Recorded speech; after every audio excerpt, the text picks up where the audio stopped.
Welcome and thank you for standing by. At this time, all participants are on a listen-only mode until the question and answer session of today's conference. At that time, to ask a question, press star 1 on your phone and record your name at the prompt. Today's call is being recorded. If you have any objections, you may disconnect at this time.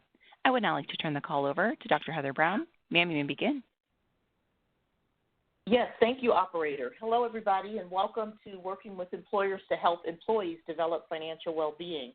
We're very excited to provide this webinar to you today. The presenters that we have that were with CFPB have been working on kicking off this project to serve stakeholders of employers for quite some time. So we're very excited to be able to bring this new information to you. I would like to just take a minute to let you know that we are going to post all the slides and the recording of this. We should have that up by the new year, so you will be able to go back and see it if you're able to have to leave part, or if you come in late. If someone comes in late, you can let your colleagues know. Additionally, we'll put the slides up so you can download those and the transcript as well. Secondly, we have 3 speakers today that I'm excited to introduce to you. And one is Ken McDonald, and he works with me at the Consumer Financial Protection Bureau. He's a financial education analyst. He's the program lead for the employer resources group that's sponsoring this, as well as library resources. So I'm sure many of you have run into him. Whenever we're exhibiting, everybody seems to always know Ken, and he ends up being a draw to our exhibit booth as well. So we're excited to have him as a speaker today and to share his knowledge on employer resources. We also are excited to introduce you to Laura Schlattmeyer. Laura is the Senior Financial Education Content Specialist for the Consumer Financial Protection Bureau. And Laura does a lot of the content, a significant part of, and all of the content for the adult and practitioner section on the webpage, consumerfinance.gov. And so she's a real expert on content and what we have, and she also took the lead in developing the content and getting it up for the employer resources section, which just went live this month. So you guys that are on this are the first to see and hear presentations around that content. And we're also very, very excited to have Suzanne Krentz with us today. Suzanne is from Eastman, and that is a for-profit company, a private sector, and she is going to talk with us about what her organization is doing to help their employees improve their financial capabilities and knowledge. Her title is Retirement Plans Manager, and she helps lead the 401k plan, defined benefits plan, health savings account, and life insurance and long-term care, as well as financial wellness strategies for the employees at her company. She has over 25 years of management and consulting experience in the retirement plan industry. And she was also selected as a Texas delegate for the White House Committee on Aging, creating retirement strategies that were presented to the President of the United States and Congress. She holds a bachelor's degree in economics from the University of California, Riverside. So we welcome Suzanne as our guest presenter, and we're so excited to hear what she has to say about what her organization is doing for their employees and helping them to improve their financial well-being. This is something I knew that our FinX audience would be interested in, because it is another avenue of your organizations being able to work with a stakeholder audience. There are probably some of you that are already working with employers as consultants or providing support in some way, and it's a great opportunity to think about, if you're not, expanding to reaching out to employers.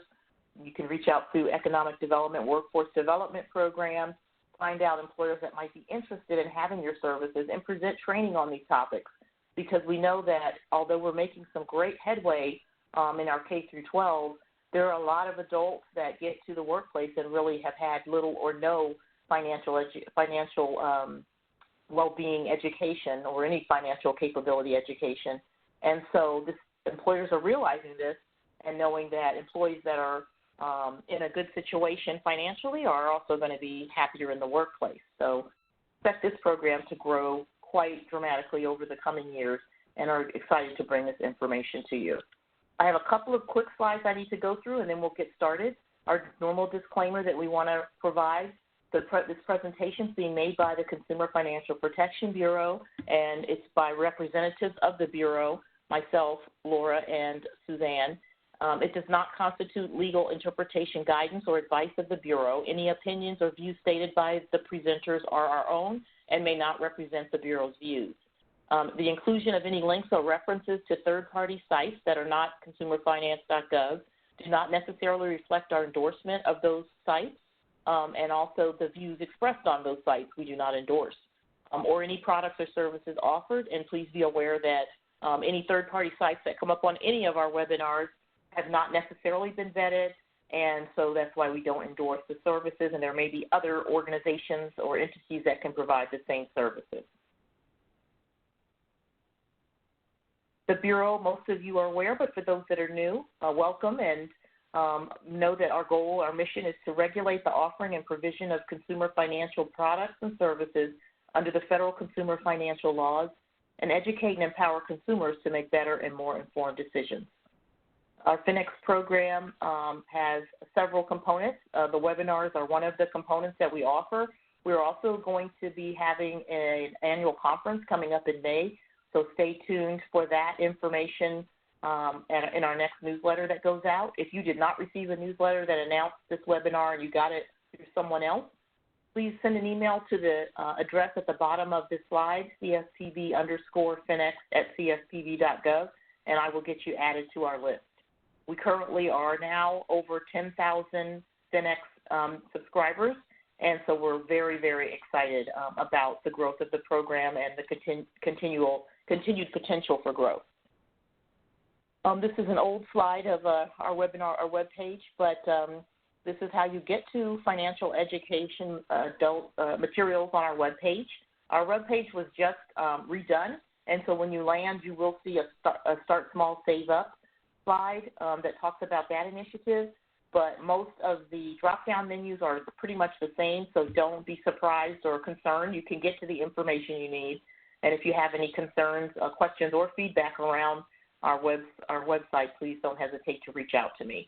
And the next slide I have, and this is the last slide that I have for you all before I hand it over to Ken, is just the key site. So some people like to just snap a quick picture so they have this information if you don't already.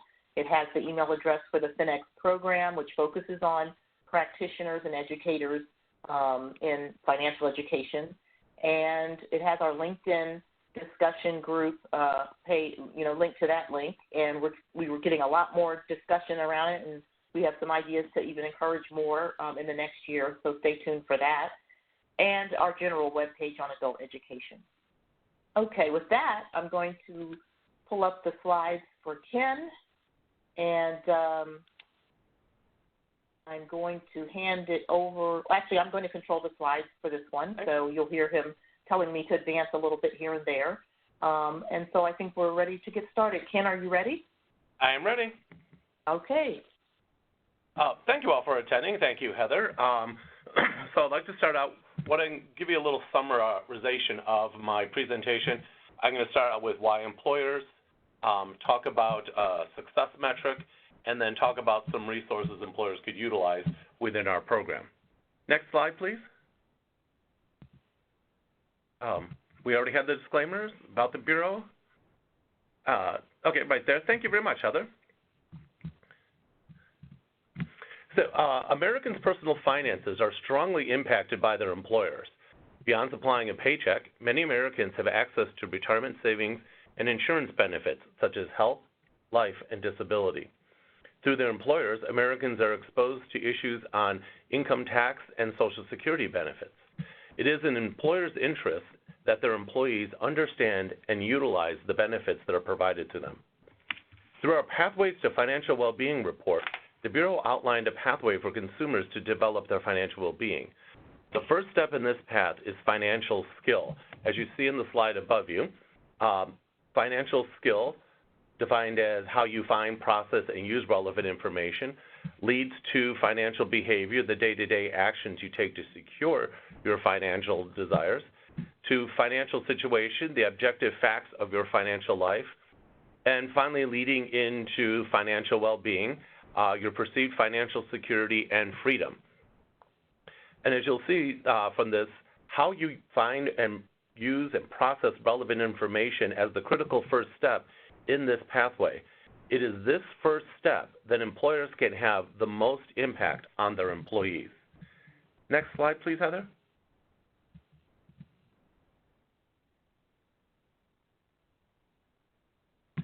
In recent years, more and more employers are noticing their employees having challenges managing an increasingly complex financial marketplace beyond the employee benefit offerings. The stresses these challenges are spilling into the workplace in the form of loans against retirement accounts, absenteeism, and presenteeism. Presenteeism is defined as the employee being in the office, but their mind is focused on financial stresses and not on the tasks at hand.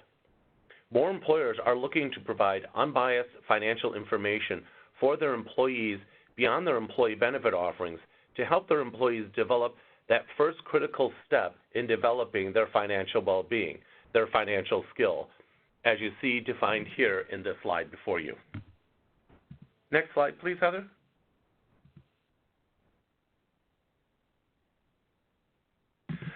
So you see here steps to help consumers improve their financial skill and financial behavior. Building financial skill, in particular, knowing how to, and we're stressing the how to, find reliable information to make financial decisions, process financial information to make those decisions, and execute financial decisions, adapting as necessary to be able to stay on track. Also providing actionable, relevant, and timely financial information at teachable moments to support the development of financial skill and financial knowledge. This is an area in which employers can play a key role. Next slide, please, Heather.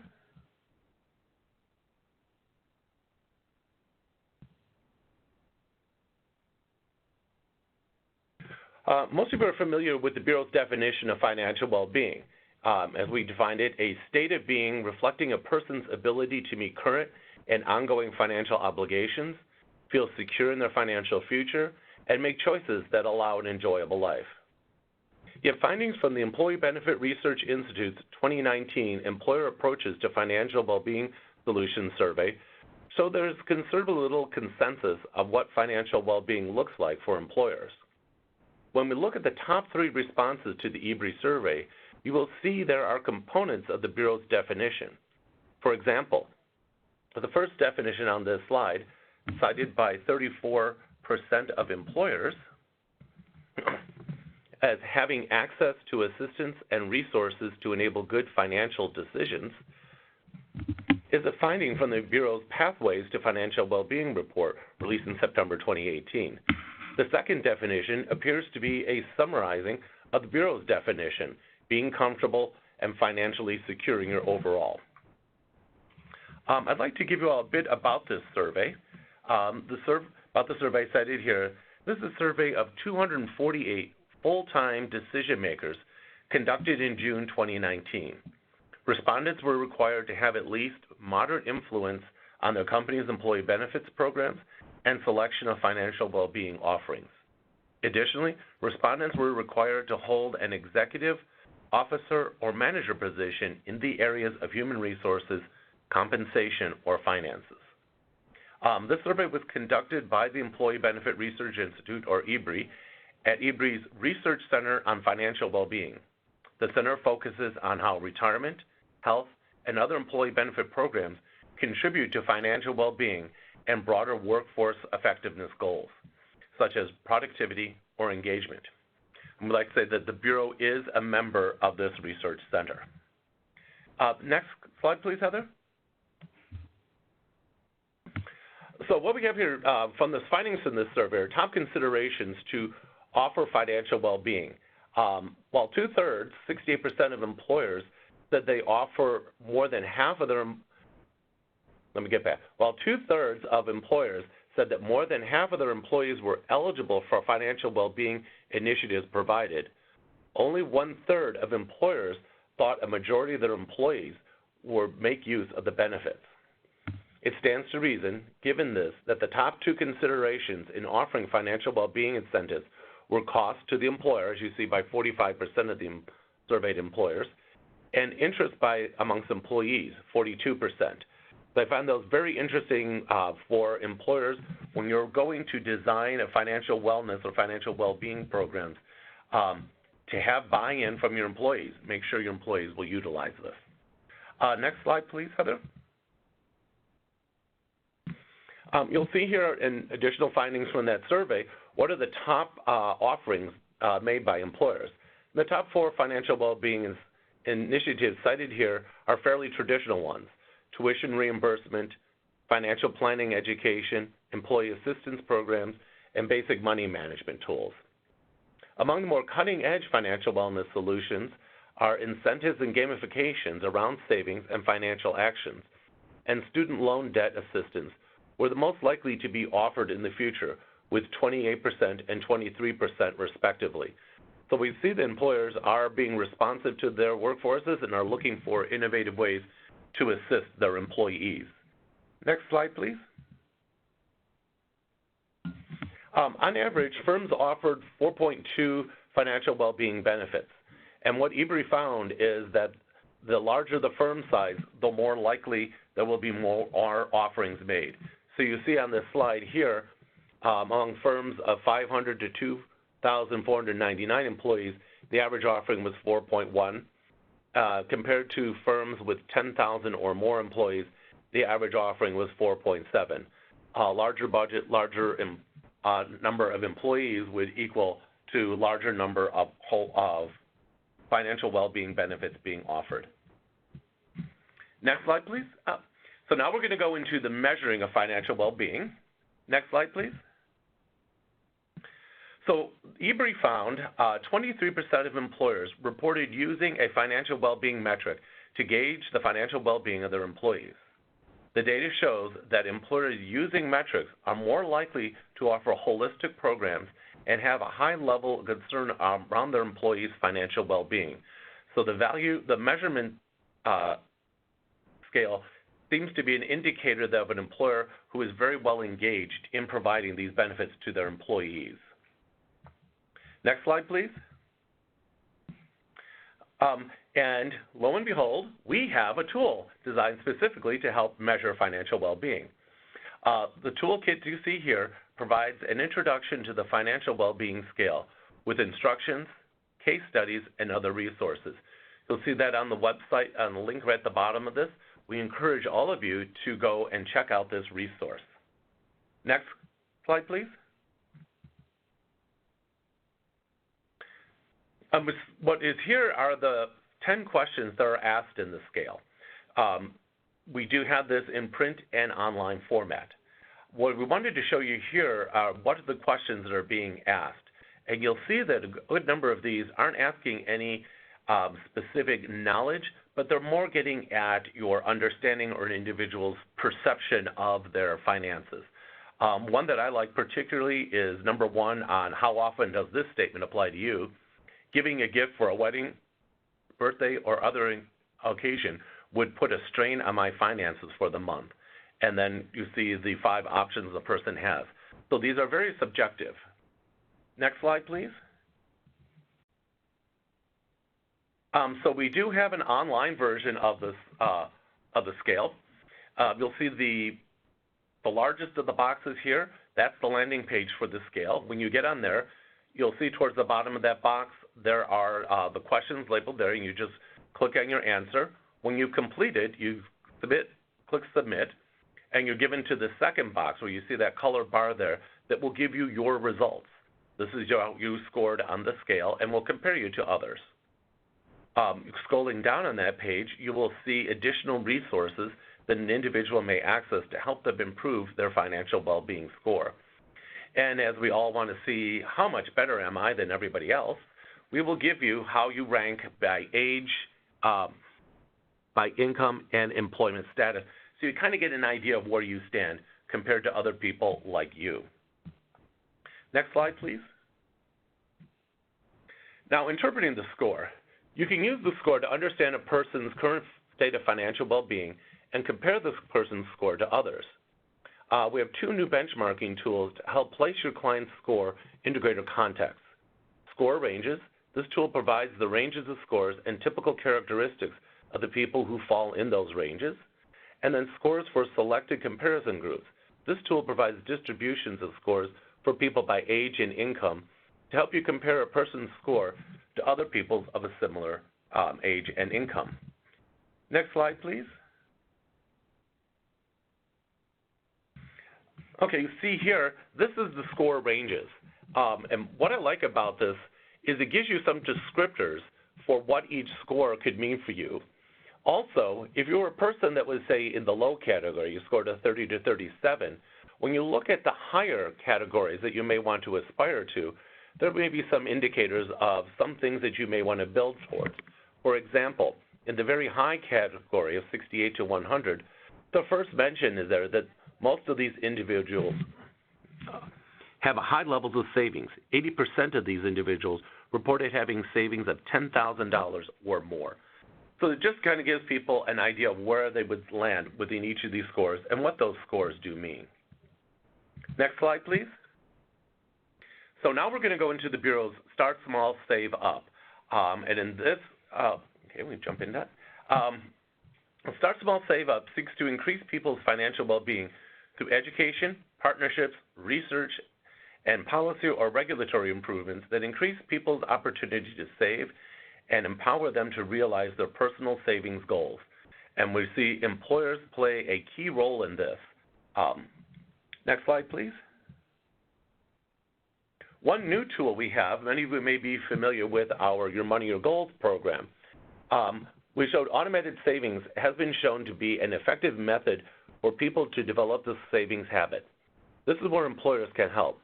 More than 70% of employees between the ages of 25 and 64 who are paid via direct deposit and expect to remain in their jobs for at least a year said they would be very or somewhat likely to participate in a payroll deduction rainy day savings program if their employer offered one.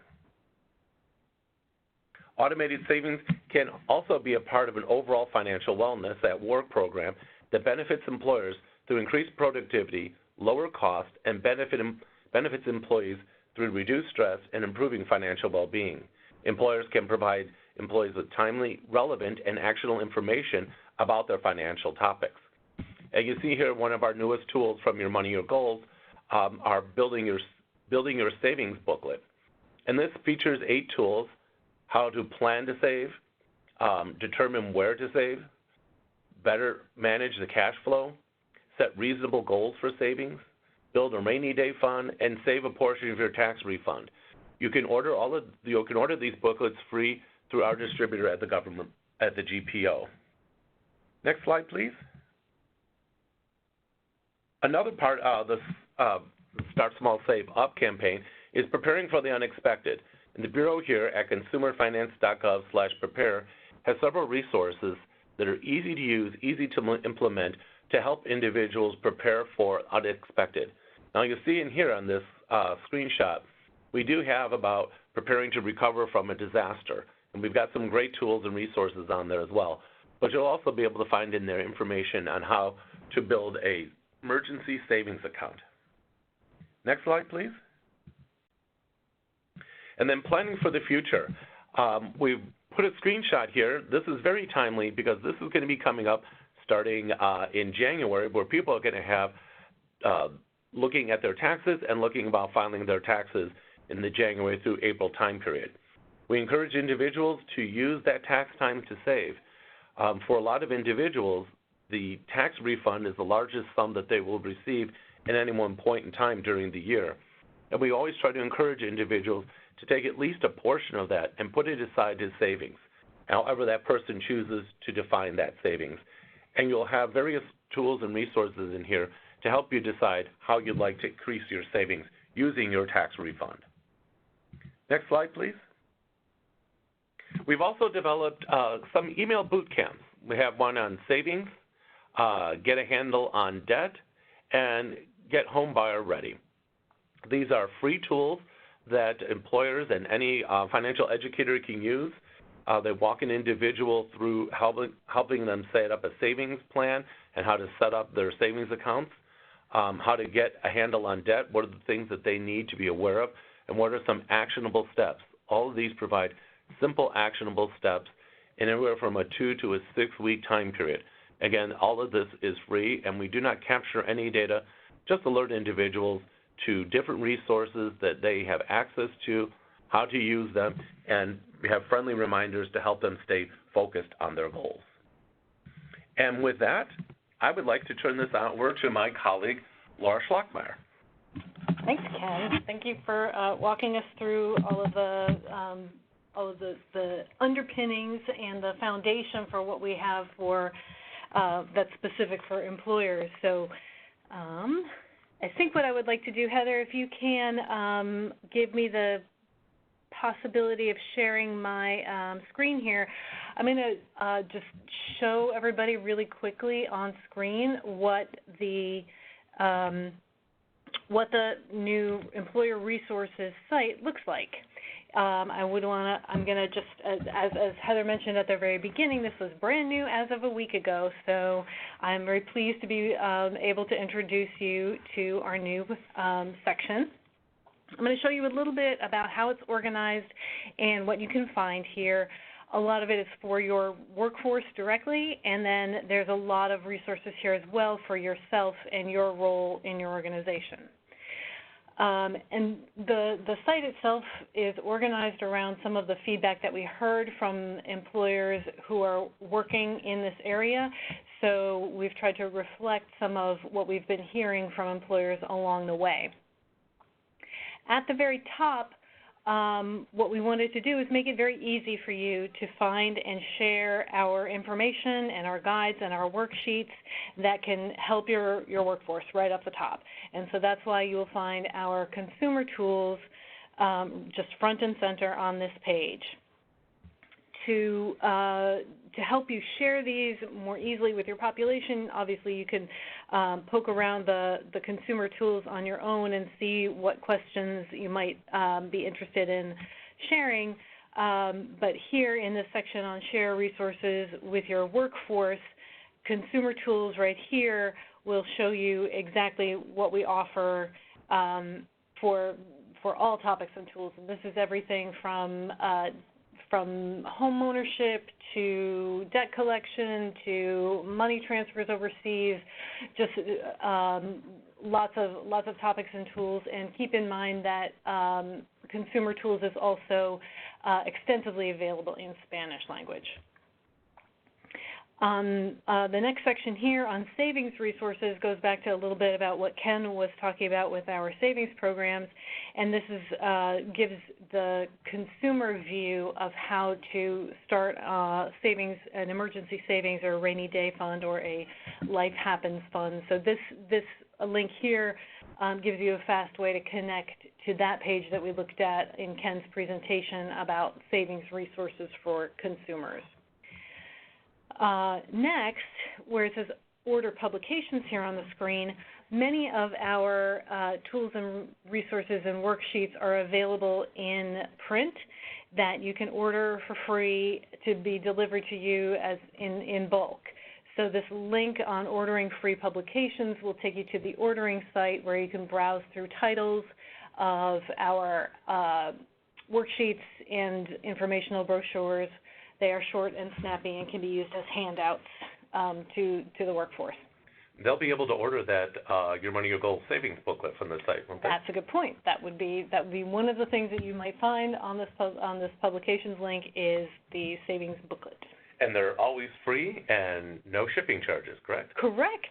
Thank you for mentioning that. Yes, they will be sent to your door, no cost to you. And last, in this section, I want to show you, we have some banners and code that you can use in your own internal electronic communications. This is something that we are offering kind of as a convenience to make it easier to connect to the tools and resources that we've been talking about. So if you have an HTML newsletter, if you have an intranet site, something like that that goes out to your workforce electronically, you can just use this embed code to embed the banner, and that banner will then link directly to the consumer tools section of the CFPB website. That lets you put this a prominent section of your intranet, or a section where, or an e-newsletter where you're talking about financial well-being, and let people just take themselves right to that link, conveniently embedded in the code. So that is the section on making it convenient and quick for you to share the CFPB's resources directly with your workforce. So I'm going to move on a little bit now, and as Ken was saying, there's no strings attached to any of this here. You can share this with your workforce. You can copy-paste all of the content into your own bulletins or newsletters, anything that suits your needs. All of this information is always free, available to the public, no cost, no copyright, no hassle. Okay, moving on to the next section on this employer resources page goes into a little bit more depth for those of you who are already embarking on a financial wellness initiative. You might be getting parts of your program from existing partners, benefits vendors, and other folks like that. And here we're going to show you a little bit about how we think about financial wellness and a few aids that might be helpful. The first are a few guides and resources. So there's a webinar here and a couple of PDF files for reference. And those are good for background. So spend some time here if you are getting up to speed on building a financial wellness program in your workplace. I'm not going to walk through those right now. Those are PDFs and webinars that you can watch on your own. But I do want to spend a little time on the 5 principles of effective financial education. I find this might be really helpful for folks who are working with benefits and communications teams on how to make sure you're having an impact on your workforce. All of the principles here, the 5 principles, are based on experiences from financial educators like those of you on the phone. So I do want to look at these a little bit here. Using the 5 principles in the workplace, we have a section here that takes you through each of the principles and a few examples of how you might apply them. This here, the first principle is know the individuals and families to be served. So this is getting to know the people that you're talking with, and we recommend here you start with an assessment tool like our financial well-being questionnaire, which you just heard about. It won't also be the last time you're going to hear about this, but it's an important part, and it can be a very helpful starting place for using the 5 principles. I'll just page through these just in case you guys are not familiar with them already. Providing actionable, relevant, and timely information, and there are some natural opportunities to do that in the workplace. For example, you could make things actionable, relevant, and timely when people are having a life event that might change their situation and might necessitate making a financial decision. That's a great time to capture people's attention and give them tools and resources to help them make that decision. The third principle is improving the key money skills, and we talked about that a little bit earlier. That's about finding reliable information, processing that information, and following through on the information with your decision. And again, there's plenty of ways that employers can help folks work on their money skills and improve them. The fourth principle is to build on motivation. This is probably very intuitive for people who do a lot of benefits communication, but you do want to give motivations to people to take the actions that they've chosen for themselves. So perhaps a buddy system can work in your workplace where people can help each other, or a group of employees can help each other stay on track for things that they plan to do. And then finally, the last principle of effective financial education is to make it easy to make good decisions and follow through. So this has to do with removing barriers to taking action and being conscious of every step that you're asking a person to take along the process of making a decision or following and executing that decision, and if possible, reducing the barriers and the hassle elements that can make that decision difficult to carry out. And we do have, this is the abbreviated version of the 5 principles, but there is a complete report on this that can give you a little bit more context and a little bit more, and several more examples about how to carry out on that.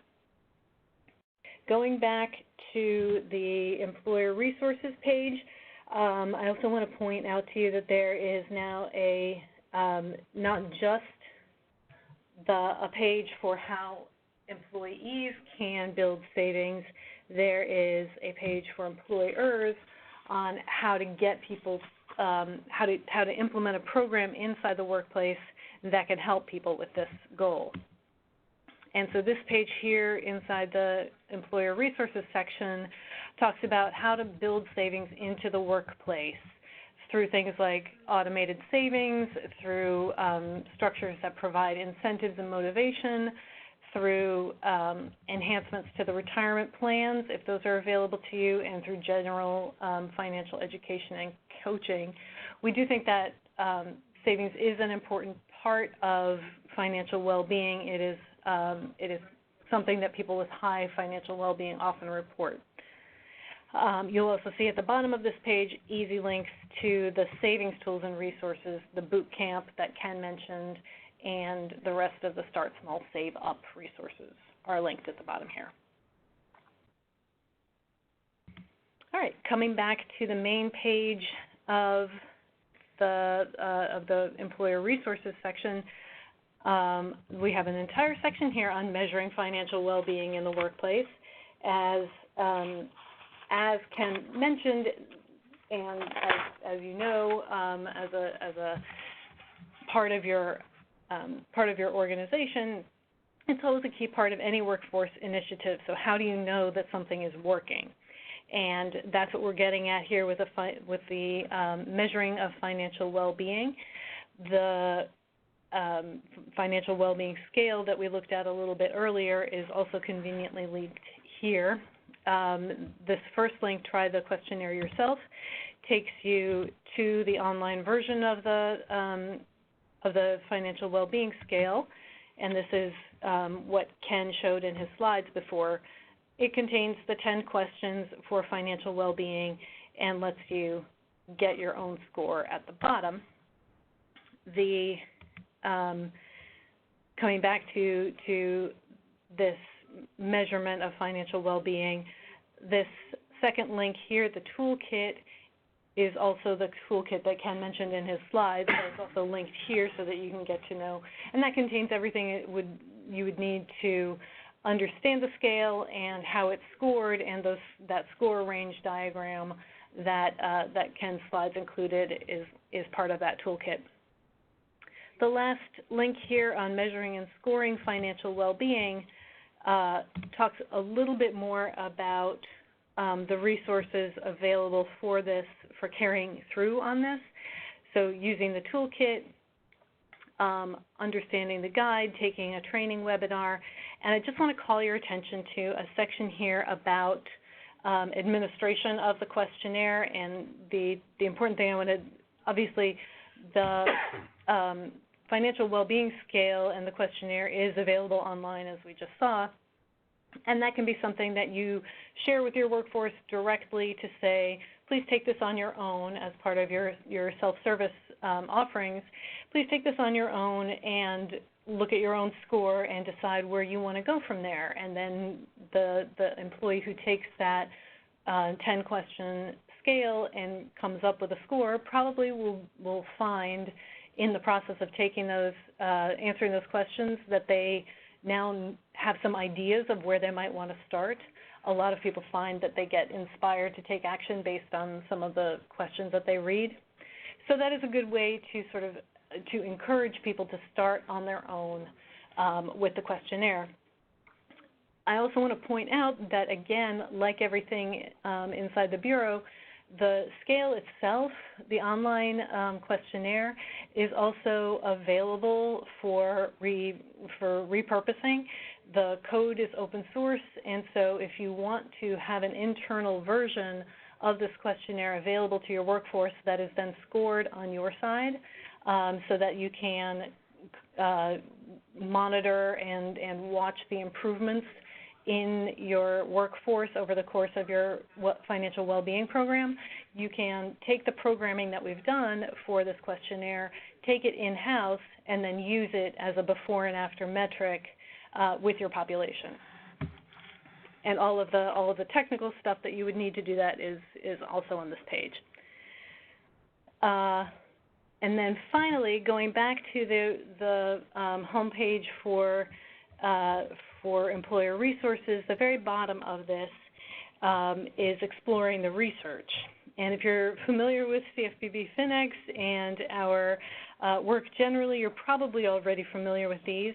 In the Financial Wellbeing in America report, you will see how the U.S. population experiences financial well-being, and there are some great charts in that report that might also help you benchmark your populations. We looked a little bit at how individuals can see where they measure up, but that report contains a lot of benchmarking information. And then in this Pathways to Financial Wellbeing report, you'll see, again, like this is coming full circle to where Ken started the conversation about the things that contribute to financial well-being and the research basis for how you as the employer can intervene and have an impact on people's financial well-being. So intellectually, it might be tempting to say that once you understand a person's income and net worth and some of their benefits choices and things like that, that you might pretty much know their financial well-being, but in fact, that's only about 70% of the story. So what goes into financial well-being other than the outward data, and that's what you'll find in this Pathways report. So, and last but certainly not least, I want to call your attention to something back up at the top of the screen, which is the Stay Informed email sign-up box. When you enter your email in there, we will send you occasional emails when we have something pertinent to to financial well-being in the workplace. When we have something pertinent to share, we will send you an email. We'll use it just for that purpose. And that is the wealth of resources that we have now collected and made available to employers and those who are working on financial well-being in the workplace. With that, I would like to hand it back to Heather, and she will take us to the next part. Correct me if I'm doing this right, Heather. That's right. You got it. Thank you so much, Laura, and thank you, you and Ken, both for the wonderful presentation. And really looks like we have a employer program in a box through that webpage. So it looks really has all the resources there to just set something up and get it going, which is very exciting. And I'm sure that many of our stakeholders, and if you anybody on the webinar is not going to use it, please let others know. And also, if you do use it and use embed codes or anything like that, send a note to CFPB_FinEx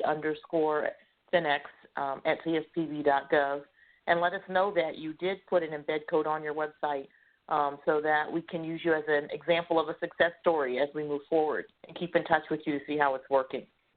Okay, and so now we're going to have a real treat. Our speaker, Suzanne Prince, is going to talk to us about what they're doing at Eastman to help their employees with financial education and financial literacy. Suzanne, are you ready? Yes, thank you so much. I appreciate the opportunity to spend time with everyone today and share with you a little bit about Eastman's wellness journey, what we've actually done to develop a holistic financial well-being program, how we measure success, some of the learnings that we've had, and then give you some real specifics around some program details that we're very excited about at Eastman on our journey to help our employees with their overall financial well-being. To start, I wanted to let everyone know that Eastman is, in 2020, celebrating 100 years. and we're very excited about that. Eastman has grown into a Fortune 500 chemical company with our 2018 revenues of approximately $10 billion. Since 2012, we have embarked on a journey to really transform our company from a diversified chemical company to a specialty materials company. And today we manufacture and market advanced materials and specialty additives. So we employ just over 14,500 employees around the world. And as you can see on the next slide, we serve over 100 different we serve customers in over 100 different countries, and we really are a global industry leader in what we do. Many of the products that you use today go into what we make. So we've got a couple pictures on the next slide that give you some examples of materials that you may be familiar with. Adhesive strips on Post-it notes, Triton water bottles, the resins that go on baby diapers, household and car paint. We actually help with developing the inner layers for the acoustics in the windshields for your car. We also do and create tire additives and many other types of things, including plasticizers that go into medical tubing devices and even the turbine engine oil and the hydraulic fluids for airplanes, just to name a couple of things. And what we as a company are really looking to do is to enhance the quality of life in a very material way. When it comes to our company and what we're trying to do, every company has a workforce with very diverse financial needs, and we also have a very diverse set of employees and roles within our organization. In fact, more than half of our employees are operators, and they are running our high-tech plants and operations. We also have a number of engineers and scientists and other technical kind of employees, as well as our corporate set. So each type of employee brings a unique set of qualities to the workplace, and it's really important for us to be thinking about the kinds of benefits that we offer to our employees to help make their lives better. Now, many employees may not necessarily be thinking about retirement, and it may not be one of their top priorities. So our challenge at Eastman is to make sure that we make retirement readiness a priority, and that we can also help our employees find a way to bring the messaging in a way that every type of employee understands it and that the benefits are something that they can take full advantage of. So our wellness journey, as you can see on this slide, really is composed of a couple of different components. You know, there's a physical component, there's an emotional component, and a financial component. And because our employees really, have and are in very different phases throughout their lives and their careers, we as an employer have to think about, what motivates our employees? What kind of behaviors do we want to drive? What kinds of barriers are there that could exist to actually having our employees well and having, the importance of well-being as part of what they think about, and the impact of what our business can do and the environment that we can create to enable an environment and a culture of wellness. And so our journey has been around bringing all of this together in a way that employees have a very robust set of benefits that they can take advantage of when and if it makes sense for them. So when it comes to our overall culture, we started on the physical side, and we did a lot of work around our physical wellness. And over the last couple of years, we have really put even more emphasis on overall financial wellness and well-being. And that's what I'm going to talk about even a little bit more in depth today. So, our goal around financial wellness and why it matters is that we want every employee to create a solid plan, a solid financial plan for their future. And we want to help employees feel that they are empowered to take action so that they can improve their overall retirement readiness. So what that really means on a day-to-day basis is, Ken mentioned that focusing on financial stresses is something that we can hear about in the workplace. And it's very important that we don't have our employees distracted in any way, because we want them to be able to focus on what they're doing at work. We want them to be safe, and safety is a core of who we are as a company, and safety, of course, is extremely important to us. So we want employees to have the right resources, information, tools, education, and the benefits that are there for them, so that they don't have to be thinking about and worry about those things. And I'm going to get into details about what that looks like for us as a company.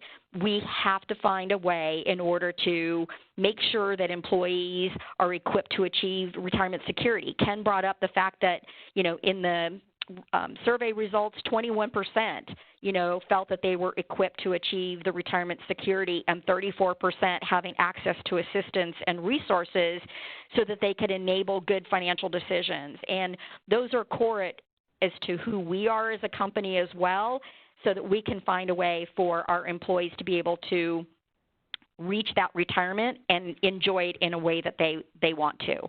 On the next slide, really I wanted to get into a little bit of the meat as to what kind of the key successes are for our overall financial wellness program.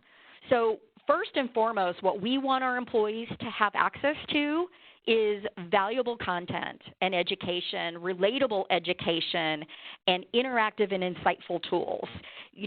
We have an overarching theme that we use as part of our Total Rewards program and our branding. And for the retirement space, which Ken mentioned and Heather mentioned, that we have several areas that kind of encompass our overall financial wellness area, which is our 401k plan, our pension plan, our life insurance, our long-term care, and our health savings account. Our overall theme is prepare for tomorrow. So everything kind of falls within that area. And when we think about those various benefits that fit within each of those kind of pillars, the relationships and partnerships that we have with various vendors and partners, whether it's locally or if it's through plan administration, whatever that might be, is extremely critical to us bringing a very holistic approach to the development of our financial well-being program. So let me get into some of the specifics as to some of the campaigns and some of the detailed kind of communications that has worked well within the Eastman culture, remembering that 45% of our employees are in kind of that manufacturing and operations area. They could be working 12-hour days, 7 days, then they may be off for 4 or 5 days and then come back. So finding a way to present our communications in the right way, in the right time, so that employees have access to the information when they want it and how they want it, has been extremely critical to our success. So let me kind of highlight a couple of the things that have worked well, and then the key successes that we have found. So, many companies will use emails and company newsletters and online banners, and those have all worked very well. Seminars and workshops is something that has worked okay for us, but we have found that our employees, they like to sometimes be able to access a recorded webinar on a specific topic in a time and place that works for them, because they can't get away, during the workday. But I will say that there are really 4 key communications that have made the difference in the success of our overall program, and I'll get to our results in just a moment.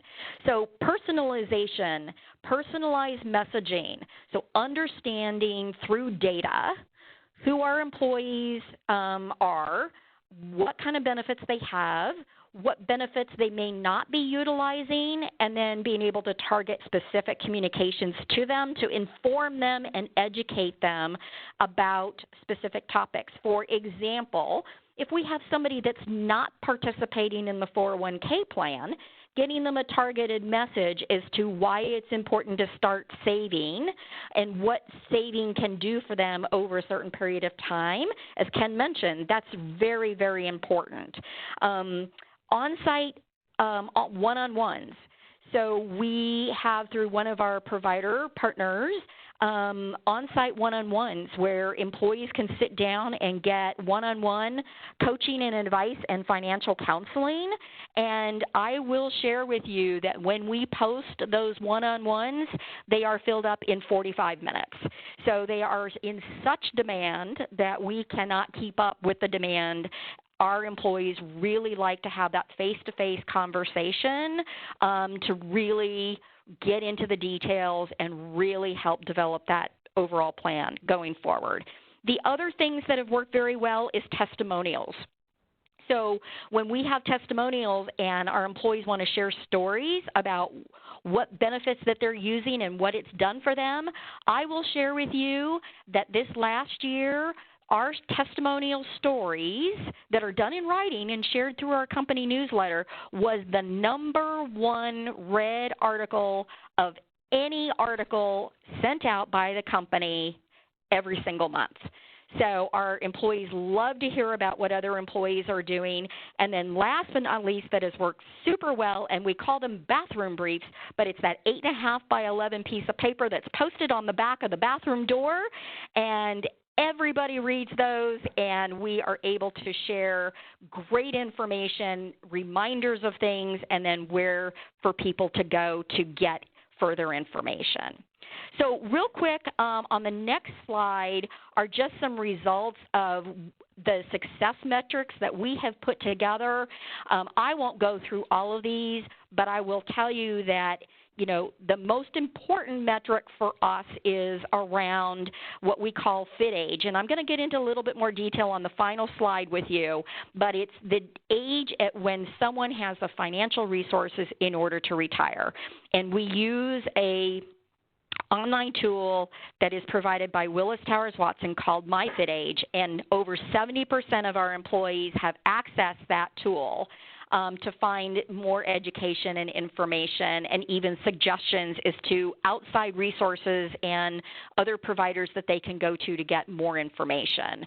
So these are the kinds of things that we look at. We look at participation in the 401k. We look at how much people are saving in the 401k, how much people are saving in their health savings account, and other such metrics. So these results are key to making sure that we are providing the best plans and the best types of benefits that we can compare across our peer groups for our employees. The last slide is just a little bit more detail around creating awareness and driving some results around our FitAge tool, which, as I mentioned, FitAge is the age at which someone has the financial resources to retire. We launched the online tool back in summer of 2016. Our average FitAge across our entire U.S. population was 65, and through a myriad of different kinds of communications, the successes I just mentioned to you have really helped make improvements in the overall FitAge of our employees. As a matter of fact, people that have gone in and learned more about education and gone in and looked at some suggestions, 42% increased how much they're saving in their HSA.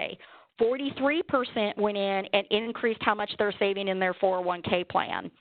4% actually went in and maximized out how much they're getting in the company match, and 7% changed their asset allocation so that they could be even more efficient. So the results have been incredible. The testimonials have been very motivational to encourage employees to go out there and think about it, and we've even used things such as like a financial giveaway around like a saver CD that we have used to encourage people to come and join some of our sessions and learn about it. But I will tell you that the majority of people go out there on their own. They really don't need encouragement. Our employees are very engaged, and where we're headed is to continue on the tailorization of messaging, but we really want to advance our financial topical resources and solutions and benefits for our employees, and we're going to continue to focus even more so in this next year on things around budgeting, debt management, emergency savings, and even more kind of in the arena of wealth management. So we're very excited about where we've been, where we're headed, and additional things that we can bring to our employees for them to be able to get to where they want to be, which is being able to retire when they want to with the financial resources that would be available to them. So with that, I want to thank you again for being able to share our story. And Heather, I will turn it back over to you. Oops. Thank you so much, Suzanne. This was really, really motivating and interesting. And seeing those numbers about how you actually moved people's retirement age up 2 years and over just a period of 3 years is pretty impressive and very motivating for me, both personally and professionally. So that's some great information, great statistics. Sounds like you're doing a really wonderful job there and also tracking the metrics well. Okay. So at this point, I'd like the operator to please provide instructions for questions. I know we're a few minutes over, but we'll still be able to take a few questions if you have them. But you should queue up quick because we're not going to do second and third calls for questions. Operator, can you help us with that? Thank you. If you'd like to ask a question over the phone, please press *1 and record your name clearly when prompted. Your name will be required to introduce your question. If you need to withdraw your question, you may press *2. Again, to ask a question, please press *1 and record your name. It will take a moment for questions to come through. Please stand by.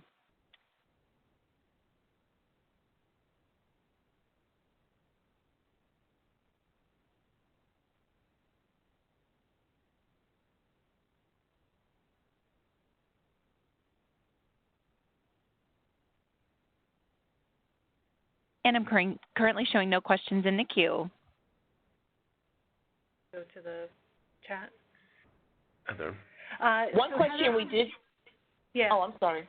One question we did get in the chat was, what type of information do the Eastman coaches provide in the on-site session? And Suzanne, is that something you feel comfortable answering? Yeah, our coaches, we have health coaches. And so our health coaches obviously help with all sorts of different things related to the health area, including our employee assistance program. But we actually have on-site coaches that help with that. On the retirement side and the financial side, it is a very holistic conversation around our 401k, our pension. We now have our health savings account with the same plan administrator. So our employees are able to have a very holistic conversation around all of their retirement benefits. And the coaching is actually advice around what they should be saving, how they might be wanting to save it. They are actually financial advisors that can even, get down to the detail of giving them advice as to where they might want to consider investing their 401k dollars and even their health savings account dollars. Very interesting. Thank you so much. I did see, I'm sorry, I was talking to mute earlier. That's why I did see a message from Jennifer Matthews, and I just wanted to let her know that I did see it, and I am going to respond after the session's over, so no worries. Let's see. I don't think I got any additional questions in writing. Operator, do you have any questions in queue? Heather, I'm sorry, no questions Laura, in the queue. I do see that there. I'm sorry, Heather. May I address the other question that came in through chat that I do Sure, see? please do. The question is, do you have any suggestions on implementing the financial well-being questionnaire for a large-scale corporation, large number of plant and corporate workers, multiple locations? I want to answer this question because I have two things to say to you. First of all, one good way is to incorporate it if you do an annual employee satisfaction survey. What we have is a version of the 10-question financial well-being scale that takes only 5 questions to complete and also provide the same score and a validated score for financial well-being. So if you have room in your employee survey for 5 more questions, you can use that version of the questionnaire and do the scoring using our scoring methodology that you can find.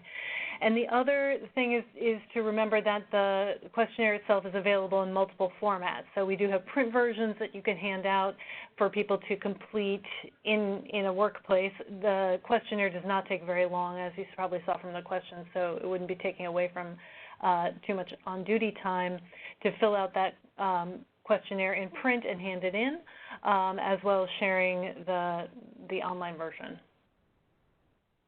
Thank you, Laura, for addressing that. You must have got that question privately because I don't see that on my list, but I appreciate you following up on that.